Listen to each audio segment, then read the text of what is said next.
টি-20 বিশ্বকাপ 2026 বয়কট করলে পাকিস্তানের ক্ষতি হতে পারে প্রায় $38 মিলিয়ন বা ৩০০ কোটি টাকারও বেশি।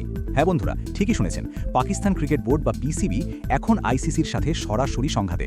একদিকে বাংলাদেশ ইস্যু আর অন্যদিকে ভারত ম্যাচ বয়কটের হুমকি। কিন্তু এই এক সিদ্ধান্তে পাকিস্তান ক্রিকেট কি চিরতরে ধ্বংস হয়ে যেতে পারে? আজকের ভিডিওতে আমরা জানব বয়কট করলে পিসিবির ঠিক কতটা আর্থিক ক্ষতি হবে। ঘটনার সূত্রপাত পিসিবি চেয়ারম্যান মহসিন নকভির একটি মন্তব্য থেকে। আইসিসি যখন বাংলাদেশকে টুর্নামেন্ট থেকে সরিয়ে দেওয়ার সিদ্ধান্ত নেয়, তখন পিসিবি এর প্রতিবাদ জানায়। নকভি হুমকি দেন যে পাকিস্তান সরকার অনুমতি না দিলে তারা বিশ্বকাপ বয়কট করতে পারে। বিশেষ করে 15ই ফেব্রুয়ারি কলম্বোতে ভারতের বিপক্ষে যে মেগা ম্যাচটি হওয়ার কথা, সেটি বয়কট করার কথা ভাবছে পিসিবি। কিন্তু আইসিসি এবং ব্রডকাস্টাররা পিসিবিকে পরিষ্কার জানিয়ে দিয়েছে এই ভুল পদক্ষেপের মাসুল হবে ভয়ানক।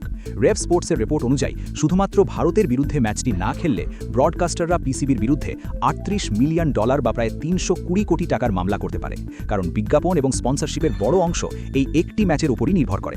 2. পুরস্কার ও ফি। টুর্নামেন্টে অংশ না নিলে পিসিবি সরাসরি $250,000 পার্টিসিপেশন ফি হারাবে। আর যদি তারা সেমিফাইনাল বা ফাইনাল পর্যন্ত যেত, তবে এই ক্ষতির পরিমাণ $4.42 মিলিয়ন বা প্রায় 37 কোটি টাকা পর্যন্ত হতে পারত। চ্যাম্পিয়ন হলে প্রাইজ মানি থাকে $3 মিলিয়ন। 3. ভবিষ্যতে নিষেধাজ্ঞা। আইসিসি স্পষ্ট করেছে, চুক্তি ভঙ্গ করলে পাকিস্তানের দ্বিপাক্ষিক সিরিজ বন্ধ হতে পারে, এশিয়া কাপ থেকে বাদ পড়তে পারে, এমনকি পিএসএলে বিদেশি খেলোয়াড়দের এনওসি দেওয়াও বন্ধ করে দিতে পারে আইসিসি। সবচেয়ে মজার ব্যাপার হলো, পাকিস্তান এমনিতেই নিরাপত্তার কারণে ভারতে খেলছে না। তাদের সব ম্যাচ, এমনকি ভারতের বিপক্ষ ম্যাচটিও শ্রীলঙ্কার কলম্বোতে শিডিউল করা হয়েছে।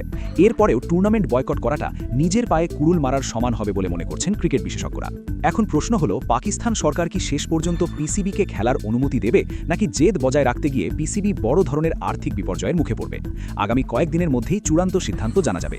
আপনাদের কি মনে হয়, পাকিস্তানের কি বিশ্বকাপ বয়কট করা উচিত? কমেন্টে অবশ্যই জানান। ক্রিকেট বিশ্বের সব লেটেস্ট আপডেটের জন্য চ্যানেলটি সাবস্ক্রাইব করতে ভুলবেন না।